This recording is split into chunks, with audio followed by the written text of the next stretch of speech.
নমস্কাৰ এই মুহূৰ্তত আহি পৰিছে সন্ধিয়াৰ বহুকেইটা গুৰুত্বপূৰ্ণ খবৰ আৰু এনেকুৱা ধৰণৰ খবৰসমূহ নিতৌ চাবৰ কাৰণে এই চেনেলটো ছাবস্ক্ৰাইব কৰি কাষত থকা বেল আইকনটো প্ৰেছ কৰাৰ লগতে ভিডিঅ'টোত এটা লাইক কৰি দিব।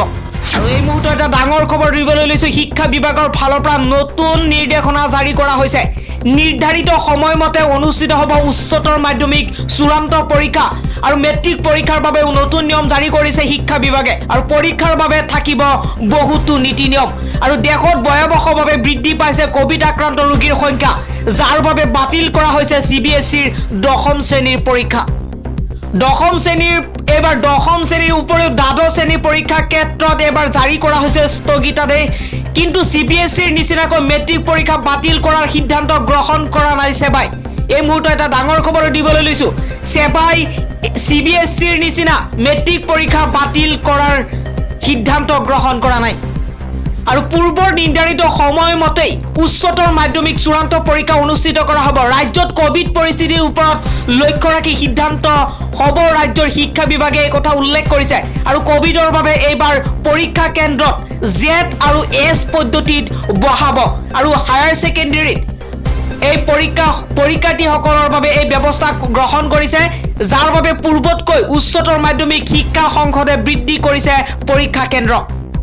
আৰু এইবাৰ সৰ্বমুঠ 820টা পৰীক্ষা কেন্দ্ৰত অৱতীৰ্ণ হ'ব 2,49,399 গৰাকী পৰীক্ষাৰ্থী। আৰু ইয়াৰে কলা শাখাত 1,75,175 গৰাকী আৰু বিজ্ঞান শাখাত 40,000 এইবাৰ 588 গৰাকী আৰু বাণিজ্য শাখাত 18,178 গৰাকী আৰু বৃত্তিমুখী শাখাত 868 গৰাকী পৰীক্ষাৰ্থী অৱতীৰ্ণ হ'ব। আৰু পৰীক্ষাৰ বাবে এইবাৰ নতুন নিয়ম জাৰি কৰা হৈছে। পৰীক্ষাৰ বহিৰ মূল্যায়নৰ বাবে 6টা ভেনু আৰু 48টাকৈ জন ৰখা হৈছে। কোভিড আক্ৰান্ত পৰীক্ষাৰ্থীৰ বাবে থাকিব সুকীয়াকৈ নতুন কোঠা। আৰু পৰীক্ষা কেন্দ্ৰত থকা নিৰীক্ষকে কোভিড টেষ্ট কৰাটো হ'ব বাধ্যতামূলক। পৰীক্ষাৰ সময়ত ছাত্ৰ ছাত্ৰীয়ে মাস্ক পিন্ধাটো বাধ্যতামূলক কৰিছে। আৰু কোভিডৰ বাবে এইবাৰ পৰীক্ষা কেন্দ্ৰত Z আৰু S পদ্ধতিত বহাব হায়াৰ ছেকেণ্ডেৰীৰ পৰীক্ষাৰ্থীসকলক। আৰু এই মুহূৰ্তত এটা ডাঙৰ খবৰ জনাইছো। স্নাতক পৰীক্ষা এবাৰ গুৱাহাটী বিশ্ববিদ্যালয়ৰ অধীনত হ'ব আৰু প্ৰথম ষান্মাসিকৰ পৰীক্ষা অনুষ্ঠিত হ'ব বুলি আজি আহিছে এই নতুন নটিফিকেশ্যন। আৰু কৰোনাই বিপদ মাতিছে অসমৰ বহু ছাত্ৰ ছাত্ৰীৰ কেৰিয়াৰলৈ। 2020 বৰ্ষত কৰোনাৰ বাবে পিছুৱাই গৈছিল পাঠ্যক্ৰম। এইবাৰ পুনৰ কৰোনাৰ দ্বিতীয় লহৰে ৰাজ্যত ভয়াৱহ ৰূপ ধাৰণ কৰাৰ সময়ত কেৰিয়াৰক লৈ এবাৰ চিন্তাত পৰিছে বিশ্ববিদ্যালয়ৰ ছাত্ৰ ছাত্ৰীসকল। আৰু ইতিমধ্যে ডিব্ৰুগড় বিশ্ববিদ্যালয় আৰু তেজপুৰ বিশ্ববিদ্যালয়ে স্নাতক ষান্মাসিকৰ পৰীক্ষাসমূহ পিছুৱাই দিছে। ইয়াৰ বিপৰীতে গুৱাহাটী বিশ্ববিদ্যালয়ৰ অধীনস্থ স্নাতক পৰ্যায়ৰ পৰীক্ষাসমূহ অনুষ্ঠিত কৰা নকৰাক লৈ বৰ্তমানলৈকে এই স্পষ্ট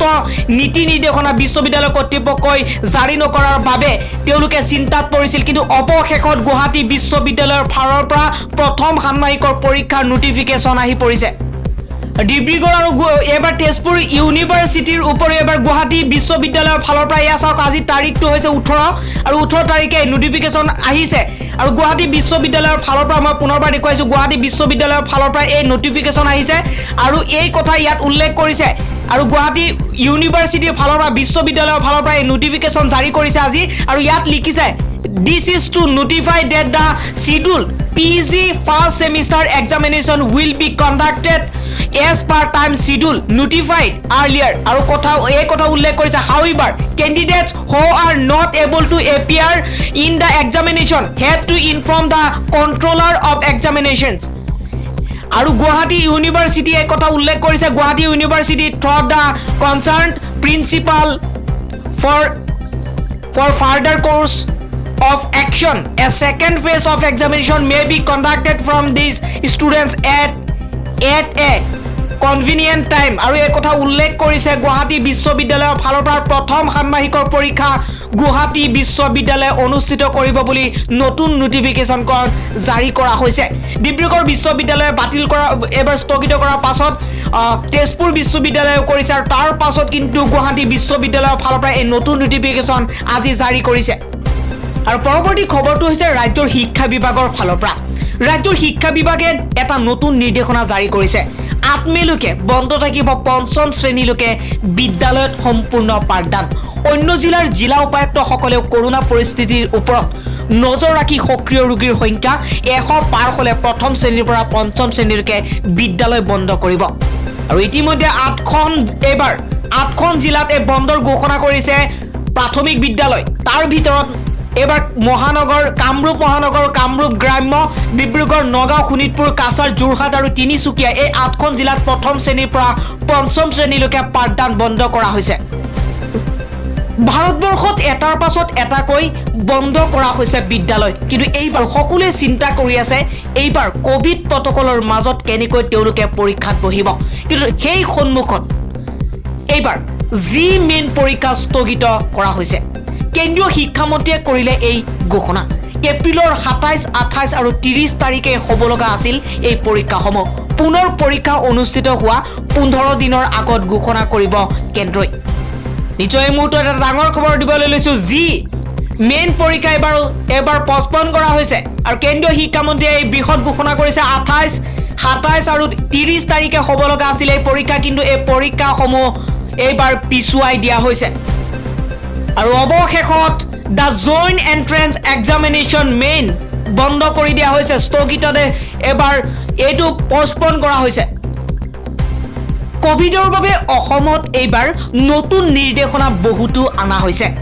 যদি আপুনি কৰবালৈ যায় মাস্ক যদি লগত আপোনাৰ নাথাকে বা নিপিন্ধে তেনেহলে আপোনাৰ পকেটত থাকিব লাগিব 1000 টকা 1000 টকাৰ আপুনি জৰিমনা ভৰিব লাগিব এবাৰ ৰাজ্য চৰকাৰত এই ব্যৱস্থা কৰিছে আৰু ৰাজ্যিক দুৰ্যোগ প্ৰশাসন প্ৰাধিকৰণে কেতবোৰ গুৰুত্বপূৰ্ণ নিৰ্দেশনা জাৰি কৰিছে সেই অনুসৰি ৰাজ্যৰ স্বাস্থ্য আৰু পৰিয়াল কল্যাণ বিভাগে প্ৰস্তুত কৰা SOP বিহু উদযাপন কমিটি সমূহে মানি চলিব লাগিব আৰু এইবাৰ ঘৰৰ পৰা বাহিৰলৈ ওলাই আহোতে মাস্ক পৰিধান কৰাটো বাধ্যতামূলক আৰু সামাজিক দূৰত্ব মানি চলাটো আপোনাৰ বাবে বাধ্যতামূলক ৰাজহুৱা স্থানত মাস্ক পৰিধান নকৰা বা সামাজিক ব্যৱধান মানি নচলা সকলৰ বিৰুদ্ধে 1000 টকা জৰিমনা বিহিবলৈ নিৰ্দেশটোত উল্লেখ কৰা হৈছে বিহু উদযাপন কমিটি সমূহে SOP অনুসৰি নিশা 11 বজাৰ পাছত বিহুৰ অনুষ্ঠান সামৰাটো বাধ্যতামূলক কৰা হৈছে আৰু আন এটা খবৰ হৈছে আমেৰিকা যুক্তৰাষ্ট্ৰৰ উপৰাষ্ট্ৰপতি কমলা হেৰিছক হত্যাৰ ভাবুকি দিয়াৰ বাবে এগৰাকী মহিলাক গ্ৰেপ্তাৰ কৰা হৈছে আৰু ফ্লৰিডাৰ বাসিন্দা অভিযুক্তগৰাকী পেছাত এগৰাকী নাৰ্ছ আছিল আৰু কালি তেওঁ গ্ৰেপ্তাৰ কৰা হৈছে নিবেন পেটিট এবাৰ ফেলপক্স নামৰ এই নাৰ্ছ গৰাকীয়ে ইচ্ছাকৃতভাৱে কমলা হেৰিছক হত্যা কৰাৰ ভাবুকি দিছিল বুলি স্বীকাৰ কৰিছে আৰু আমেৰিকা যুক্তৰাষ্ট্ৰৰ উপৰাষ্ট্ৰপতি গৰাকী ফেল্পছে 13 পৰা 18 ফেব্ৰুৱাৰীৰ ভিতৰত আমেৰিকা যুক্তৰাষ্ট্ৰৰ ৰাষ্ট্ৰপতি গৰাকী কমলা হেৰিছক হত্যা আৰু শাৰীৰিকভাৱে ক্ষতি কৰাৰ ভাবুকি দিছিল আৰু তথ্যমতে ফেল্পছে তেওঁৰ কাৰাগাৰত থকা স্বামীলৈ এটা ভিডিঅ' প্ৰেৰণ কৰিছিল আৰু ভিডিঅ'টোত ফেল্পছে কেমেৰাৰ সন্মুখত আমেৰিকাৰ ৰাষ্ট্ৰপতি এবাৰ জো বাইডেন আৰু উপৰাষ্ট্ৰপতি কমলা হেৰিছৰ বিৰুদ্ধে অতি ক্ষুদ্ৰ সুৰত কথা কৈছিল আৰু কমলা হেৰিছক হত্যা কৰাৰ ভাবুকি দিছিল আৰু ফেল্পছে ভিডিঅ'টোত স্পষ্টভাৱে কয় কমলা হেৰিছ আপুনি মৰিব দিন গণনা আৰম্ভ কৰক এতিয়াৰ পৰা 50 দিন আৰু এই দিনটো চিহ্নিত কৰি ৰাখিব এই ভিডিঅ' কৰাৰ পিছতে দেশখনৰ আৰক্ষীয়ে অনুসন্ধান কৰি যোৱাকালি নাৰ্ছ গৰাকী গ্ৰেপ্তাৰ কৰে আৰু উল্লেখ্য যে নাৰ্ছ গৰাকীয়ে কমলা হেৰিছক হত্যা কৰাৰ বাবে পৰিকল্পনা প্ৰস্তুত কৰাৰ লগতে অস্ত্ৰৰ বাবেও আবেদন কৰিছিল বুলি আৰক্ষীয়ে জানিব পাৰে নিৰ্বাচন আয়োগৰ নিৰ্দেশনা মানিবলৈ আহ্বান মুখ্য নিৰ্বাচনী বিষয়াৰ চলিত নিৰ্বাচনৰ ক্ষেত্ৰত কৰা এক্সিট পোল সন্দৰ্ভত ভাৰতৰ নিৰ্বাচন আয়োগে জাৰি কৰা নিৰ্দেশনাৱলী সম্পূৰ্ণৰূপে মানি চলিবলৈ অসমৰ মুখ্য নিৰ্বাচনী বিষয়া নীতিশ এবাৰ খাদে সংশ্লিষ্ট সকলোলৈ আহ্বান জনাইছে আৰু মুখ্য নিৰ্বাচনী বিষয়াৰ কাৰ্যালয়ৰ পৰা প্ৰেৰণ কৰা এক প্ৰেছ বাৰ্তাত কোৱা হৈছে যে নিৰ্বাচন আয়োগে জনপ্ৰতিনিধিত্ব আইন 1951 ধাৰা 126 কৰ উপধাৰাৰ অধীনত আৰু সেই একে ধাৰাৰে উপধাৰা 21 লগত সংগতি ৰাখি 27 মাৰ্চ পুৱা 7 বজাৰ পৰা 29 এপ্ৰিলৰ সন্ধিয়া 7:30 বজাৰ ভিতৰত কোনো এক্সিট পোল কৰিব নোৱাৰিব আৰু ছপা বা বৈদ্যুতিন মাধ্যম বা অন্যান্য কোনো মাধ্যমত এক্সিট পোলৰ ফলাফল প্ৰকাশ বা প্ৰচাৰ কৰিব নোৱাৰিব বুলি অধিসূচনা জাৰি কৰিছিল আৰু এই অধিসূচনা মানি চলিবলৈ সংশ্লিষ্ট সকলক আহ্বান জনোৱা হৈছে পৰৱৰ্তী খবৰ হৈছে লালু প্ৰসাদ যাদৱৰ মুকলি আকাশ তললৈ অহাৰ পথ মুকলি হ'ল পশু খাদ্য কেলেংকাৰীত কাৰাবন্দী হৈ থকা বিহাৰৰ প্ৰাক্তন মুখ্যমন্ত্ৰী তথা RJDৰ মুৰব্বী লালু প্ৰসাদ যাদৱক শনিবাৰে ঝাৰখণ্ডৰ উচ্চ ন্যায়ালয়ে জামিন প্ৰদান কৰাৰ লগে লগে লালু প্ৰসাদ মুক্ত হোৱাৰ পথ প্ৰশস্ত হ'ল আৰু এবাৰ ধুমকা কোষাগাৰৰ পৰা 3.5 কোটি টকা অনিয়মেৰে মুকলি কৰি পশু খাদ্য কেলেংকাৰীত অভিযুক্ত হোৱা লালু প্ৰসাদ যাদৱক ঝাৰখণ্ড উচ্চ ন্যায়ালয়ৰ ন্যায়াধীশ অপৰেশ কুমাৰ সিঙে জামিন প্ৰদান কৰে আৰু RJDৰ মুৰব্বীগৰাকীক দেহ এৰি যোৱাত নিষেধাজ্ঞা চৰ্তৰ লগতে ঠিকনা সলনি নকৰা আৰু মোবাইল নম্বৰ সলনি নকৰা চৰ্তৰে কালি ন্যায়াধীশগৰাকীয়ে জামিন প্ৰদান কৰিছে